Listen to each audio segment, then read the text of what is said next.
Welcome to रश्मीच रसोई। आज मी तुम्हाला अगदी मऊसूत अशा नाचणीच्या इडल्या त्या पण दह्याच्या चटणीसोबत कशा बनवायच्या ही रेसिपी दाखवणार आहे।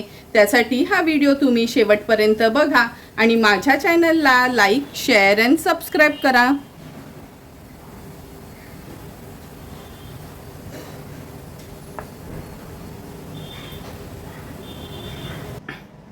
पौष्टिक अशी नाचणीची इडली बनवण्यासाठी आपण 2 वाट्या नाचणी घेतली आहे।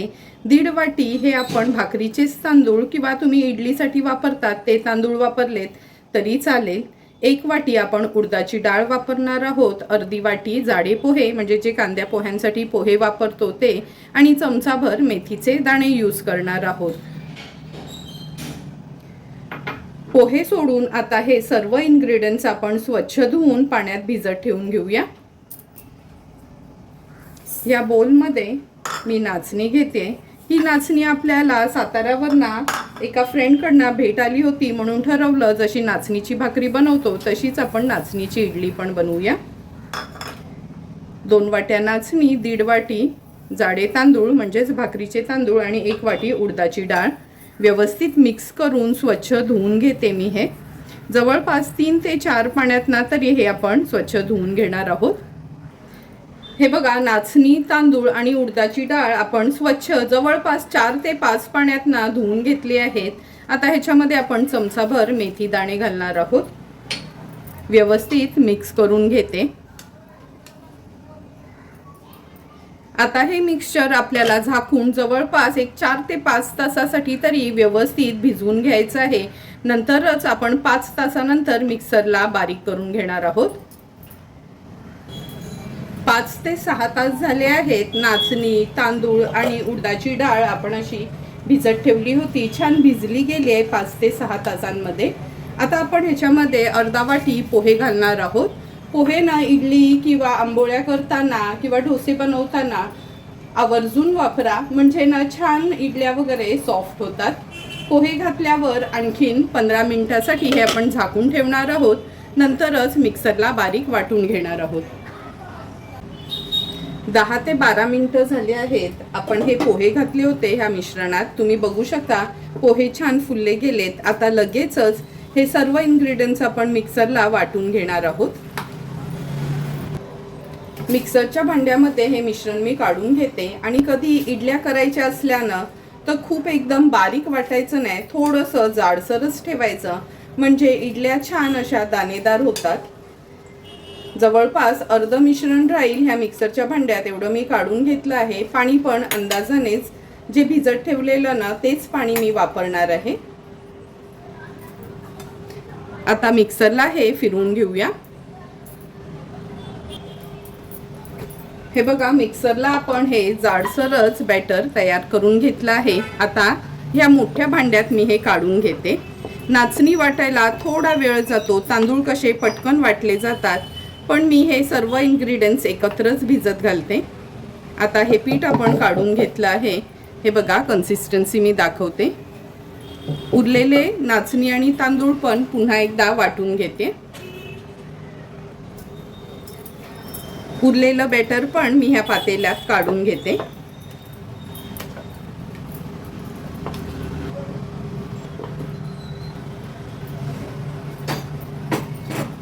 बॅटर काढून घेतलं का पीठ छान आपल्याला मिक्स करून घ्यायचं आहे।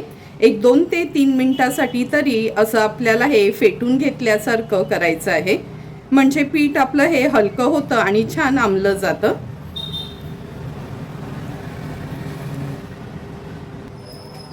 हे बघा, पीठ आपण छान असं फेटून घेतलं आहे। ह्या स्पॅच्युल्याचं पूर्ण पीठ काढून घेते।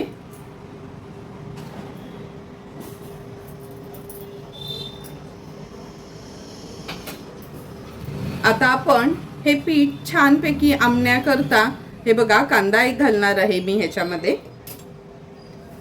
तो कांदा एकदम तळाशी ठेवून द्यायचा, म्हणजे पीठ आपलं छान फर्मेंट होतं।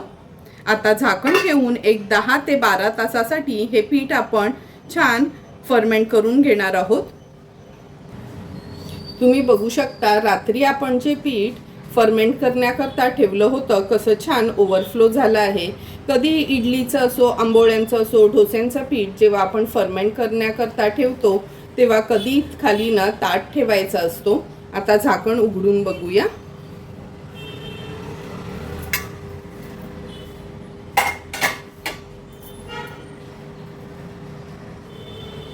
हे बघा, अगदी व्यवस्थित आपलं पीठ फर्मेंट झालं आहे.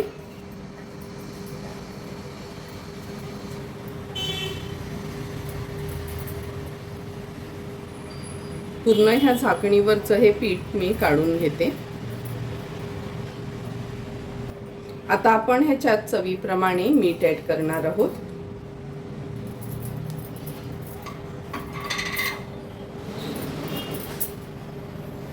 पीठ व्यवस्थित मिक्स करायचं आहे.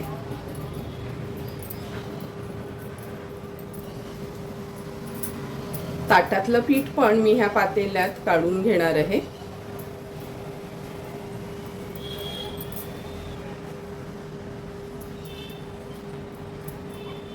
आता हे सर्व पीठ एका वेगळ्या बोलमध्ये मी काढून घेते.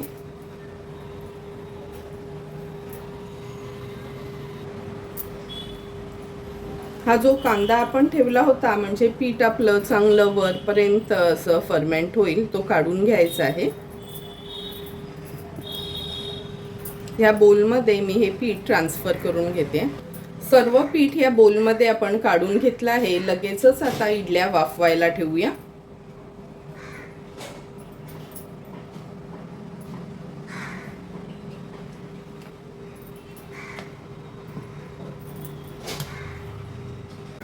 पीठ तर आपलं तयारच आहे. आता आपण ह्या ज्या इडलीच्या प्लेट्स आहेत ना ह्याला तेलाने थोडंसं ग्रीस करून घेऊया.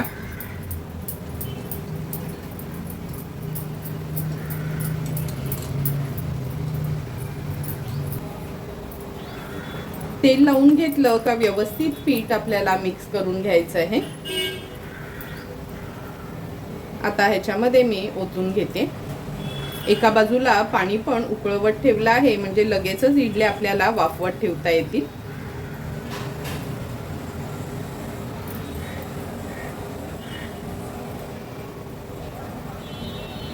दुसरी प्लेट पण अशाच पद्धतीने व्यवस्थित मी ग्रीस करून पीठ ओतून घेते.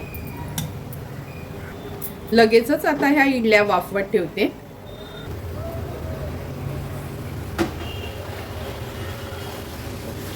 इडली वाफवण्या अगोदरच ना कधी पण पाणी उकळवून घ्यायचा.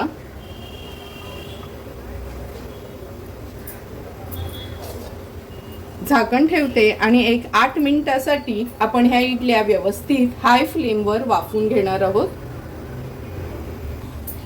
जवळपास 8 ते 10 मिनिटं झाले आहेत. ह्या इडल्या आपण वाफवत ठेवल्या होत्या. हे बघा, इडल्या छानपैकी आपल्या वाफल्या गेल्या. आता ह्याच्यावर झाकण ठेवते आणि लक्षात ठेवा इडली न खूप जास्त वेळ वाफवायची नाही. अगदी जास्तीत जास्त 10 मिनिटं पुरेसे आहेत. आता गॅसची फ्लेम स्विच ऑफ करते. इडलीची पूर्ण वाफ कमी झाली काच आपण ह्या इडलीच्या प्लेट्स काढून घेणार आहोत. इडली गार होईपर्यंत आपण चटणीची तयारी करून घेऊया. त्याकरता अर्धी ओल्या खोबऱ्याची कवड आहे ना मी अशी खवून घेतली आहे. मूठभर कोथिंबीर, 5 ते 6 हिरव्या मिरच्या, 4 ते 5 लसणाच्या पाकळ्या, अगदी छोटासा आल्याचा तुकडा, पाव लिंब वापरणार आहोत, चवीप्रमाणे मीठ आणि चमचाभर साखर घेतली आहे. जाडसरच ही चटणी आपण वाटून घेणार आहोत. चटणी पण आपण छान वाटून घेतली आहे. आता ह्या बोलमध्ये मी काढून घेते.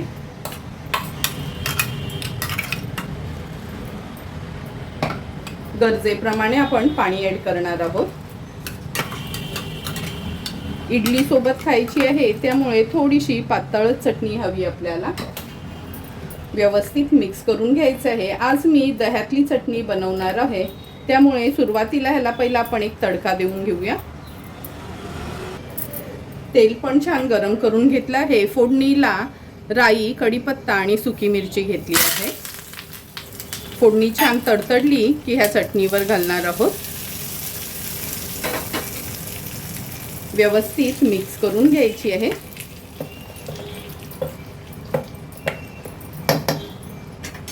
मिक्स करून झालं की आपण अर्धा वाटी एवढं दही घेणार आहोत.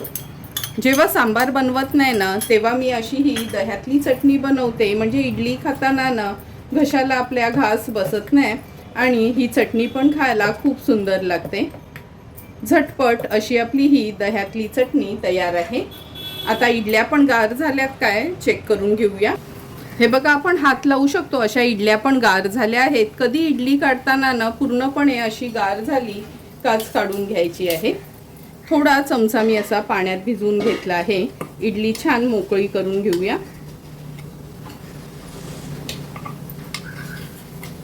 हे बघा, अगदी इझिली आपली इडली मोकळी झाली आहे आणि बघूनच तुम्हाला कळत असेल का किती सॉफ्ट पण झाली आहे.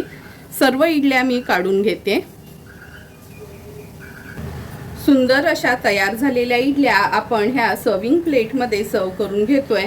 तुम्हाला पण मी बनवलेल्या पौष्टिक अशा ह्या नाचणीच्या इडल्यांची रेसिपी आवडली असेल तर तुम्ही पण माझ्या पद्धतीने एकदा तरी ह्या इडल्या घरी ट्राय करा आणि मला कमेंट करून सांगा की तुम्ही बनवलेल्या ह्या नाचणीच्या इडल्या कशा झाल्यात त्या.